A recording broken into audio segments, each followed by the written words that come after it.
कि मैंने, मेरे तमाम साथियों ने, आप तमाम नौजवानों ने पूरी इज्जत और ईमानदारी के साथ काम किया, पूरी इज्जत और ईमानदारी के साथ काम किया।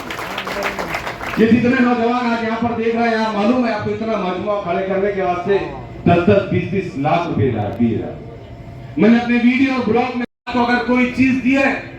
तो सबसे अहम चीज ये दी है कि जो लोग ये समझते थे कि मुसलमानों को वोट एक थाली और एक बिरयानी में खरीदे जाते हैं, उन्होंने ये साबित कर दिया कि अगर अच्छा कायद हो तो ये कौम बिना पैसे के सर आंखों पर बिठाने के लिए तैयार है।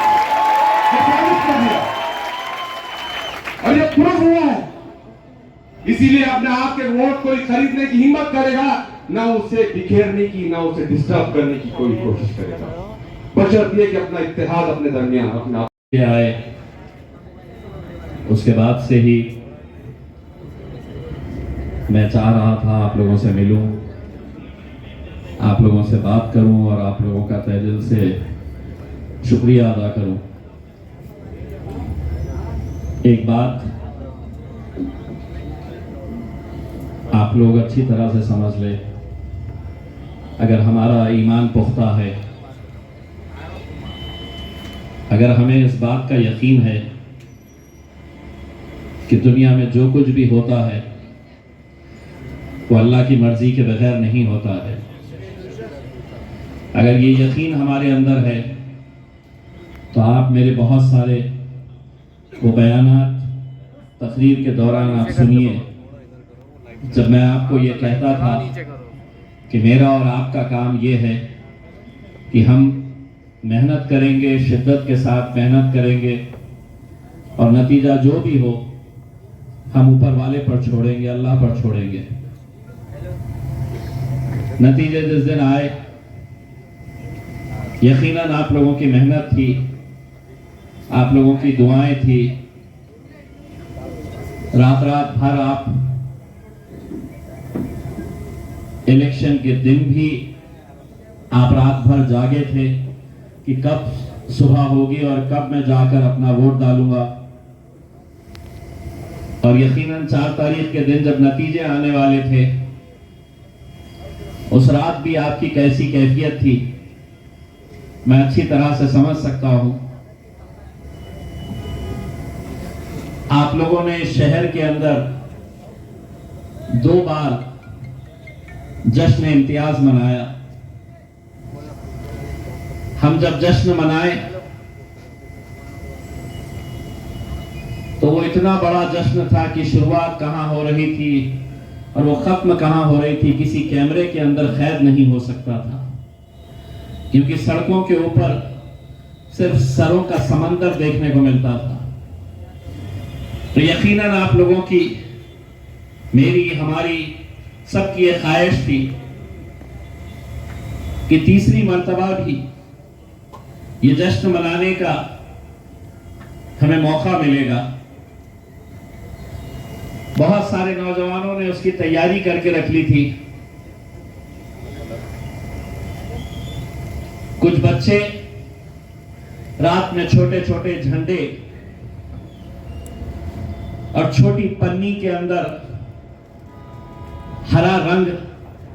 अपने तकिए के नीचे लेकर सोए कि सुबह उठेंगे तो वो झंडा लहराएंगे, वो हरे रंग से हम खेलेंगे। उनकी कैफियत कैसी थी, बुजुर्गों की, हमारे माएं और बहनों की कैफियत कैसी थी, मैं अच्छी तरीके से समझ सकता हूं। लेकिन मैं अपने आप से ये कहता हूं कि मेरे रब के ऊपर यकीन बहुत पुख्ता है, और इसलिए कहता हूं कि जो 2 मर्तबा जीत हमें नसीब हुई थी, अगर आप उसके ऊपर नजर डालेंगे कि एक शख्स पूना से आता है और महज 28 दिन पहले ये ऐलान करता है कि मुझे इस कॉन्स्टिट्यूएंसी का एमएलए बनना है, तो लोग हंसते थे, लोग उंगलियां उठाते थे, इल्जाम करते थे मेरे ऊपर कि ये कैसे मुमकिन है कि एक दूसरे शहर से आने वाला शख्स 28 दिन पहले कहता है कि मुझे इलेक्शन लड़ना है। लेकिन उस जीत के बाद भी मैंने ये कहा था कि अल्लाह अगर किसी को नवाजना चाहा, हमारा यकीन इस बात के ऊपर है कि तो इज़्ज़ु मन तशा तज़िल्लु मन तशा,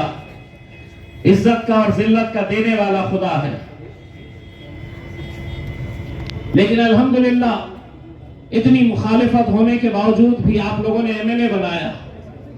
अल्लाह की रजामंदी थी। 2019 के अंदर जब सारी दुनिया कहती थी कि ये कैसे मुमकिन होगा, आप लोगों की मेहनत, आप लोगों की जुस्तजू, आपकी दुआएं और अल्लाह की रजामंदी कि 2019 के अंदर सिर्फ महाराष्ट्र ही नहीं बल्कि 7 अलग अलग राज्यों से जहां पर एक भी मुसलमान एमपी चुनकर नहीं आया, तो 2019 के अंदर हमारे दलित भाइयों ने, हमारे मुसलमानों ने